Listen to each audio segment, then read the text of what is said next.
j'ai encore la nausée, franchement. C'est poisseux, c'est abject, et pourtant, impossible de lâcher cette histoire. Que ce soit en livre audio ou avec le bouquin papier entre les mains, l'expérience est tout simplement viscérale. C'est exactement pour ça qu'on plonge aujourd'hui tête la première dans Gagner la guerre, de Jean-Philippe Jaworski.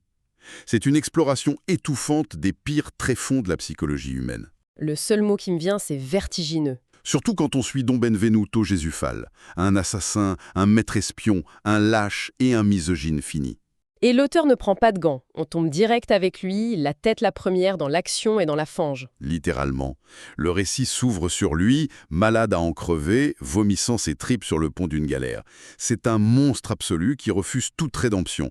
Et le pire, c'est qu'on finit par l'adorer. C'est complètement fou quand on y pense, non? Mais complètement.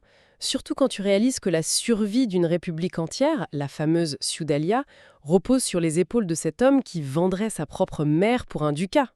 Ça marque une cassure tellement violente avec tout ce qu'on a l'habitude de lire en fantasy. Ouais, fini le confort douillet à la Tolkien, hein. Le grand affrontement entre la lumière et les ténèbres.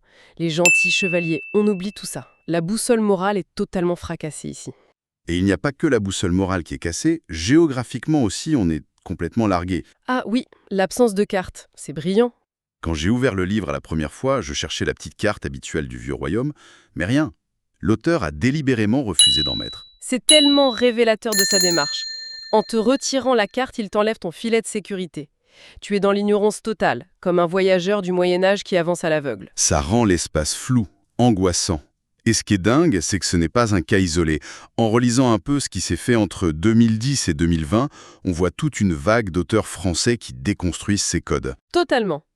Je pense direct à Justine Niogré avec Chien du Homme. Ouf, ce bouquin. La brutalité dès les toutes premières pages, c'est un choc. C'est poisseux au possible. On suit cette mercenaire qui n'a même pas de vrai nom. Son identité est super fluide et elle se bat dans la boue et la rouille. Rien à voir avec des passes d'armes chorégraphiées et héroïques. Là, la violence est utilitaire, désespérée. Elle utilise des méthodes d'une cruauté inouïe juste pour survivre un jour de plus. La noblesse d'âme, c'est un luxe que ces personnages ne peuvent pas s'offrir. L'héroïsme est mort. Et d'ailleurs, Pierre Pével fait un truc similaire dans Le Chevalier. Ah oui, avec Lorne Ascarion. Sur le papier, le type coche absolument toutes les cases de l'élu providentiel classique. Sauf qu'il prend ce destin d'élu, il le froisse et il le jette par la fenêtre. Quand on lui offre la grande quête épique pour sauver le royaume, il la détourne pour assouvir une vengeance purement personnelle. C'est ça qui est fascinant. Il refuse d'être le héros parfait pour revendiquer son humanité, avec toutes ses failles et son égoïsme. Et cette humanité imparfaite, on la retrouve sous un autre angle chez Claire Duvivier dans Un lent voyage. Là, on a une approche de la fantaisie qui est presque humaniste ou mélancolique. Ouais, on s'éloigne des assassins et des guerriers. On se retrouve du point de vue de gratte-papier, de secrétaire dans une administration impériale sur le déclin. C'est le drame des gens ordinaires. L'épique ne vient pas des batailles, mais de l'impuissance face à des bouleversements géopolitiques écrasants. La vraie tragédie, c'est le temps qui passe et qui broie tout. C'est un changement de paradigme radical. Mais bon, si on doit revenir à celui qui incarne cette complexité de la manière la plus crasse et jubilatoire, on est obligé de reparler de Don Benvenuto. Notre ordure préférée ? Le bras droit du podestat léonide du XIV. Voilà, dans une république de Ciudalia qui transpire la corruption, très inspirée par la Renaissance italienne et Machiavel, Benvenuto, il n'a qu'aucune limite. Il trahit, il égorge, il méprise les femmes, il ment comme il respire. Et on en redemande. Mais pourquoi? C'est la grande question psychologique. Exactement. Qu'est-ce qui fait qu'on tourne les pages avec une telle frénésie alors qu'on devrait être dégoûté? C'est purement cathartique. Freud dirait qu'on a tous en nous des pulsions agressives, des trucs très sombres qui sont refoulés par la nécessité de vivre en société. Donc suivre un mec qui est l'archétype même de l'alignement neutre, mauvais, pour parler en termes de jeu de rôle, ça nous libère? C'est notre exutoire, oui. Benvenuto assume à 100% ses pires défauts.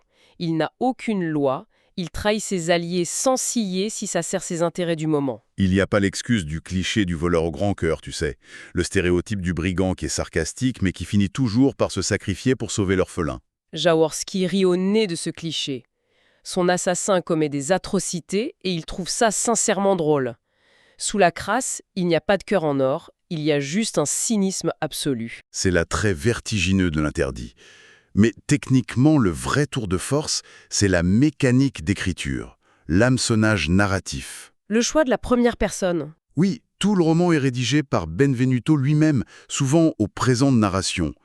Il s'adresse à nous directement, il nous prend à témoin de ses horreurs. On devient de fait les confidents, voire les complices de ces crimes. Il nous interpelle pour se justifier. Mais comment Jaworski fait-il pour qu'on ne referme pas le livre dégoûté au bout de 4 pages? C'est là que la scène d'ouverture sur le bateau est un coup de génie narratif absolu. On s'attend à le voir assassiner quelqu'un avec panache pour prouver qu'il est redoutable. Au lieu de ça, il a le mal de mer.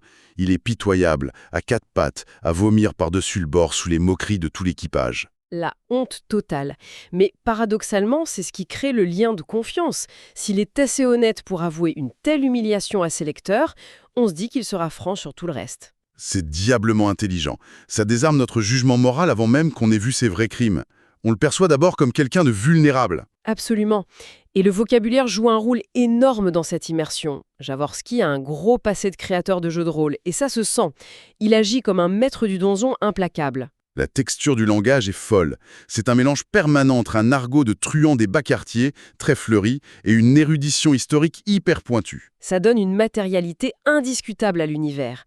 La boue et la crasse de Sudalia sont décrites avec la même précision clinique que l'architecture navale ou les dorures des palais. On s'y croirait. Mais alors dans un monde aussi terre-à-terre, aussi cynique et politique, quelle est la place de la magie? Parce qu'on est en fantaisie, après tout. La magie n'apporte aucun salut ici. Elle a perdu toute son innocence. C'est une force intrinsèquement corruptrice, ce qu'ils appellent la théurgie. La manipulation du divin, en gros. Précisément, on invoque, on marchande ou on contraint des entités pour accomplir des objectifs très profanes, politiques ou personnels. Loin de l'harmonie avec la nature, quoi. Et ça coûte extrêmement cher. Ça engendre la dépossession de soi, la folie, et c'est toujours lié à une violence inouïe. Rien n'est gratuit. Tu te souviens de cette scène terrifiante avec Sassanos, le mage nécromancien? J'allais en parler. Quand Benvenuto est aux portes de la mort, les poumons perforés et en train d'agoniser, Sassanos débarque pour le sauver. Mais on est à des années-lumière du prêtre qui récite une prière lumineuse pour refermer les plaies. C'est macabre. Sans entrer dans les détails gore, le rituel de guérison est une boucherie. Il vole l'âme d'un ennemi mourant pour forcer le souffle dans les poumons de Benvenuto. C'est d'une cruauté qui m'a glacé le sang. Ce moment-là, c'est la perversion ultime de ce que Tolkien appelait le catastrophe. Le fameux retournement de situation miraculeux des contes de fées. Voilà, le moment où tout semble perdu et où la cavalerie arrive pour faire triompher le bien. Jaworski prend ce concept et le vide de toute moralité. Benvenuto est bien sauvé in extremis, oui, mais pas par bonté d'âme ou pour l'équilibre du monde. Non, Sassanos le ressuscite par pure mesquinerie, par calcul politique vicieux. Il avait secrètement savouré un crime infâme de Benvenuto qui avait humilié un de ses rivaux. Il ramène une ordure à la vie, juste pour continuer à l'utiliser comme arme de destruction massive. C'est un happy end terrifiant. Le triomphe total du vice sur la morale. Et ça résume bien notre parcours.